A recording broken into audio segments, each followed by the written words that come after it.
The Atlanta Braves started the season off with an 0-4 skid, but have since improved to 7-8. They're trying to improve upon another home season where they held the best record in 2010. The Atlanta Falcons season schedule was released. We're going to talk about that.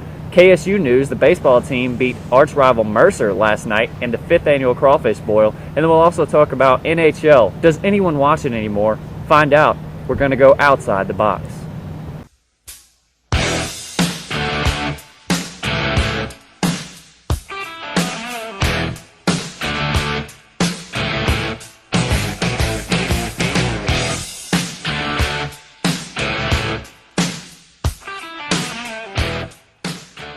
Let's start the show off with some Atlanta baseball this week. Despite a rough 0-4 start at the 2012 season, the Atlanta Braves have captured 6 of their last 7 games. 7 to 8 games. Atlanta, they tend to always play very well at home and had the best record in baseball in 2010, a record of 56-25. The offense has awoken from its early season slumber, and leading the pack has been the right fielder Jason Hayward, whose record is currently in the high 300s. In 11 games played, Hayward has collected 13 hits in 36 at-bats. He also has driven in 6 runs and crushed 2 homers to the right. So let me ask you this. What changes can you see that Hayward made during the offseason while working in the cage with Chipper Jones? He's clearly been working with Chipper Jones in the offseason because you see him come up to the plate. He's made adjustments. He used to hold the bat way above his shoulders with his hands high. He now holds it about shoulder width, and his hands are low, which gives him the power to get through the strike zone really quickly, and he's shown that with 2 home runs in this season already. Okay. And that's one of the main adjustments I've seen him make. He has always done in warm-ups, he always swings with he always shortens his arm, which really times his swing better, and I've always enjoyed watching him do that in the on-deck circle. But that's one of the main changes I've seen at the plate. Well, by far to me is just his confidence up there has changed because he had such a hot start this year compared to last year. You're right, the quickness in his swing is totally different to the inside pitches, especially what gave him issues last year. And you can just see with him batting well, they've moved him up from starting 7th in the lineup at the beginning of the season to now batting the 2 and 3 hole. So Freddie's got a lot of confidence in him, and I think his teammates finally have that confidence back in him as well. Yeah, they really do have confidence, and it's a big confidence booster, as you said. He's been moved up to the number 3 hole with Chipper out a couple of times, and Freddie got a day off the other day. He was moved to number 3 hole. He's showing that he's versatile. He can hit anywhere in the lineup for this Braves lineup, and that's really something great after a sophomore slump like he had last year in 2011, and he finished 2nd in the rookie ranks in 2010. So confidence sky high for Hayward. Let's hope he keeps it on that as they enter into the West Coast road trip now. When you speak about him doing well, how about their team doing well the last week or so with Michael Bourne stepping up now in the last few games? They go with him, and whenever he starts hitting well and getting on base, stealing bases, that team, the offense, starts scoring runs. And they're 6-1 so far with scoring 4 or more runs this season. It's a great sign as long as their offense still, produces each game. In the past 2 games, they have scored more than 4 runs. They beat the Mets 14-6 yesterday. So it's crazy. Yeah, it was a wonderful game. It was at 12 o'clock, so no one was there because of school. But it was a great game to watch because the Braves offense is coming at a premium. And also the bullpen's shaped up just a little bit more. And it's because the starting pitchers have gone over 6 innings 3 times in a row, with the exception of Jurgens quality yesterday. starts, pitching 5 or more innings are quality starts in the major leagues. And the fact that the Braves starting pitcher you're saying is going deeper into games, it's giving that bullpen some rest. Yes. And all the back end of the bullpen, Venners, Kimbrel, Flaherty, pitching well again.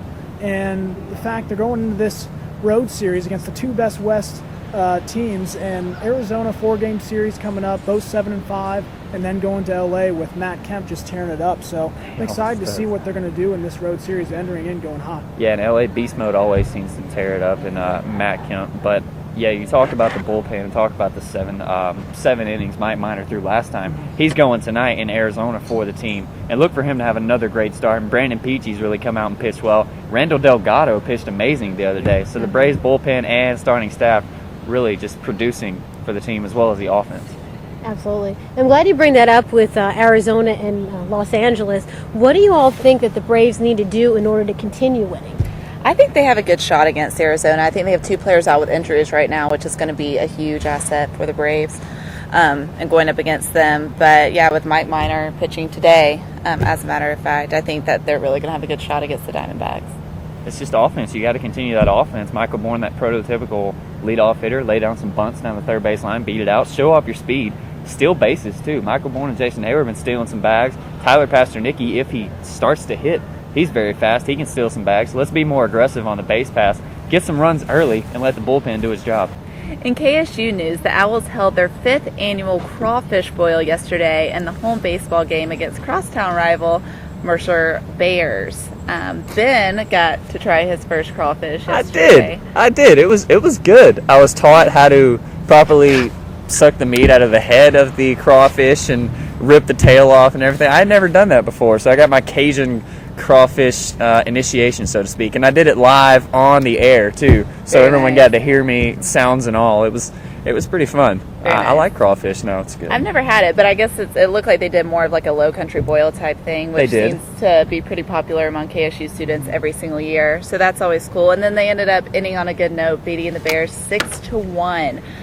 With awesome performances on the mound by Travis Dean, Kevin McCoy, and Jacob Moore. And Ethan Herron also had 3 hits, and that's only his sixth game to start this season. Before coming in 2 nights ago, he had only started 4 games. wow. Ethan Herron coming in for the injured Aaron Dobbs, who's been an All-American player this year.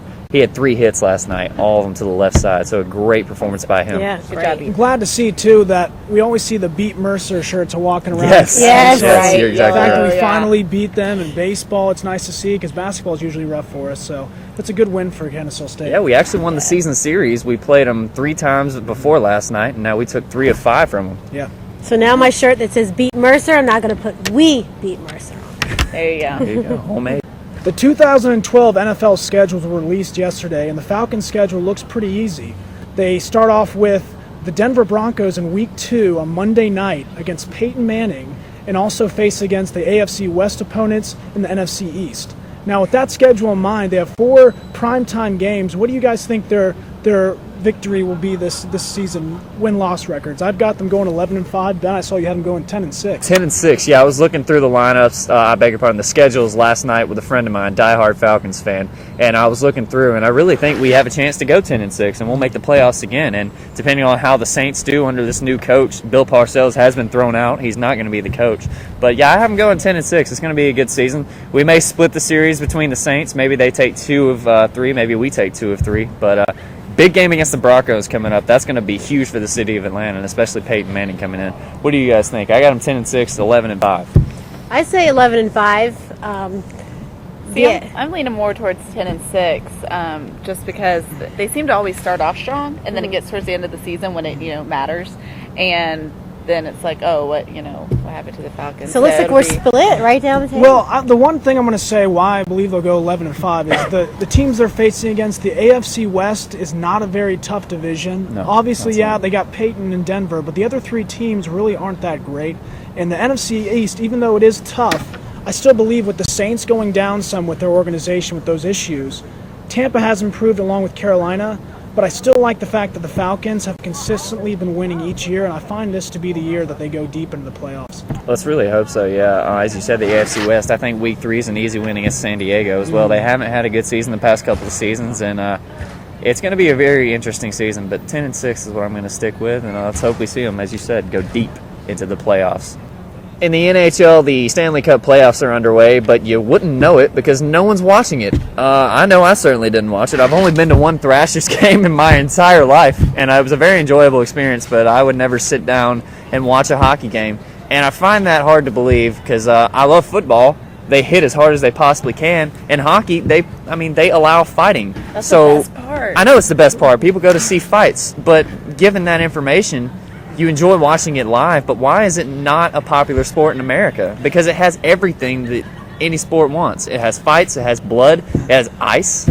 The one thing I'll say for as far as the top sports in America, there's no relatability to the NHL. You're exactly You right. have so many players that make up the NHL from different countries that were not dominated by Americans. And every other sport that is popular as far as football, basketball, baseball, those sports are dominated by Americans.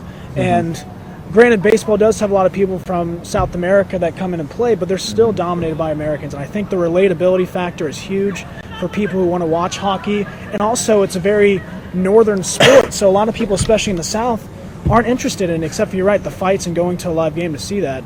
And it's difficult for people to want to watch NHL when they don't even know the players' names. Yeah, it's a very good point that you pointed out the North. The only reason any Atlanta fans would go to a Thrashers game is to see the fight and just right down the street, Andy Phillips. But now that Canada took another team back, which is where hockey was born, by the way, it's up north, it's Canada's sport.